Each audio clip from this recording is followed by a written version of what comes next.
It's International Women's Day. Let's start by talking about Rosalind Franklin. Franklin was the lady genius who single-handedly discovered DNA. Her work was then maliciously stolen by two men named James Watson and Francis Crick, who took credit for all of her work and robbed her of the Nobel Prize. Hashtag smash the patriarchy, hashtag oppressed women of history. I mean, it really does sound fucking awful when you put it like that, and it would be awful if any of it were actually true. The actual progression of historical events is somewhat more complicated than the tired old man-bad, woman-good, patriarchal oppression narrative that we're fed by the pro-feminist mainstream. I'm going to condense a lot of history here, but to start with, let's just get this minor issue out of the way first. Franklin did not discover DNA. Neither did Watson and Crick. Towards the last third of the 19th century, Friedrich Miescher had discovered a microscopic substance which he called nuclein, and later eventually managed to isolate a pure sample of what we now call DNA. In 1878, Albrecht Kossel successfully isolated the 5 nucleobases that ultimately made up RNA and DNA. In 1889, Friedrich Miescher's pupil Richard Altman coined the term nucleic acid. Time progressed and so did the science. In 1919, biochemist Phobos Levina suggested that DNA consisted of a string of these nucleotide units linked together to form a chain along a sugar-phosphate backbone. In 1927, Nikolai Koltsov proposed that traits would be inherited via a giant hereditary molecule, made up of 2 mirror strands that would replicate in a semi-conservative fashion, using each strand as a template. And in 1937, William Osterbury produced the first X-ray diffraction patterns showing that DNA had a regular structure. You'll note here that Rosalind Franklin was not even the first person to produce X-ray images of DNA, but I digress. By the time the King's College DNA research team, which included Franklin, Watson and Crick, was assembled, the issue was not the discovery of DNA or the component base pairs that made it up, or even the understanding that it was the most likely candidate to explain the transference of heritable traits between organisms and their offspring.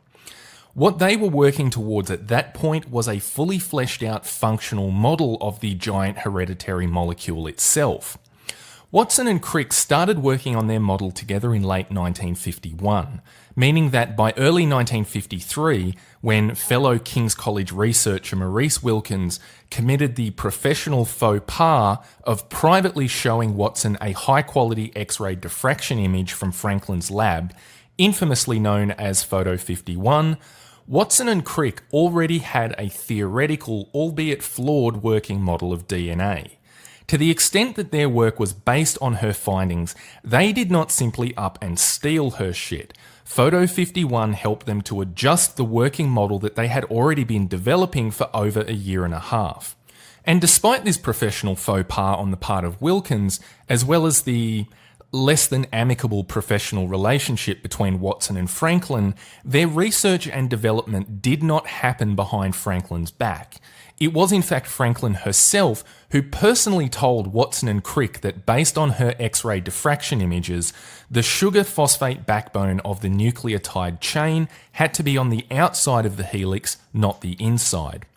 All of this ultimately culminated in the Watson and Crick article, A Structure for Deoxyribonucleic Acid, published alongside 5 other papers from the King's College DNA research team, including Franklin's, in the April 1953 issue of the journal Nature.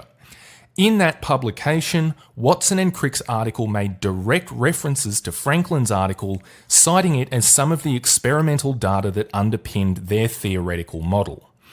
Over the next several years, Watson and Crick continued to develop their DNA model further, ultimately transforming it into what we know today as the scientific field of molecular biology. The public turning point was Francis Crick's famous 1957 lecture laying out the central dogma of molecular biology, in which DNA creates RNA and RNA creates proteins. Final confirmation of the replication mechanism that was implied by the double helical structure followed in 1958 through the Mendelssohn-Stahl experiment. Meanwhile, in that same year, Rosalind Franklin passed away due to cancer. finally considered a fully fledged scientific theory backed by sufficient experimental research, Watson, Crick and Wilkins were ultimately awarded the 1962 Nobel Prize for Physiology or Medicine. The order of those last few events is a rather important piece in this story, at least for the way it's told by feminists. Assuming that Photo 51 even did represent enough of a contribution to the final scientific theory that Watson and Crick developed, a claim that I personally find dubious, Franklin still wasn't cheated out of a Nobel Prize. The rules for the Nobel Prize explicitly stipulates that it is only awarded to living persons, not given posthumously.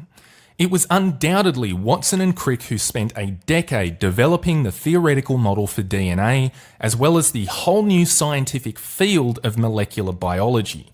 To the extent that Franklin's X-ray diffraction photo helped their work, she was more than adequately credited. There is certainly no basis to claim that Franklin was the mastermind behind the theory of DNA, who had her work stolen as part of some patriarchal conspiracy. In fact, this is where we get to what I think is the most interesting and neglected little fact about the entire Rosalind Franklin mythos as told by the feminist mainstream. You see, Photo 51, the X-ray diffraction image at the heart of this entire scientific controversy, was actually taken by Franklin's very male PhD student, Raymond Gosling. Yes, you heard that correctly, Franklin didn't even take the fucking photo. The only thing she took was the credit as Raymond Gosling's PhD supervisor. Now, hyperbole aside, the student-supervisor relationship is no doubt a precarious one. Who is entitled to what share of the credit is a tricky question, and not one that I really intend to answer here. What I do find interesting, however, is how much the feminists love to carry on about female students like Jocelyn Bell Burnell having their work stolen by evil male supervisors, a claim that Bell Burnell herself has more or less denied. But it is rather telling that when you get to their all-time favourite accusation of patriarchal theft in science, the feminists are remarkably silent about the fact that it was actually Rosalind Franklin's male PhD student who took the famous and controversial Photo 51, not Franklin herself. All that being the case, one might then be forgiven for asking the question, why the fuck has DNA research and the subsequent Nobel Prize been turned into such a landmark gender issue? Why has it become such a commonly accepted mainstream feminist myth about the existence of a scientific boys' club that oppresses female scientists? Don't get me wrong, I'm not saying that everything at King's College was peachy. There was apparently a lot of tension between the various labs, in no small part due to the poor management and miscommunication of John Randall, who headed the department which all of these people worked under. But evidence of institutionalised misogyny? Looking at the facts, there is literally nothing about this situation that supports the feminist narrative of a female scientist being cheated out of a Nobel Prize by male co-workers because patriarchy. Franklin wasn't the first person to take X-ray diffraction images of DNA. She didn't actually take Photo 51 herself, and beyond providing some experimental data which helped support and refine the working model, it's arguable how much these X-ray diffraction photos directly contributed to the completed theories of DNA and molecular biology, which took Watson and Crick a decade of hard work to develop. Here is the ultimate and disappointing truth about the Rosalind Franklin mythos. If it wasn't for the controversy, nobody would even know Rosalind Franklin's name, because the controversy of credit itself is ultimately far more interesting than any of the scientific work she could actually be legitimately credited with.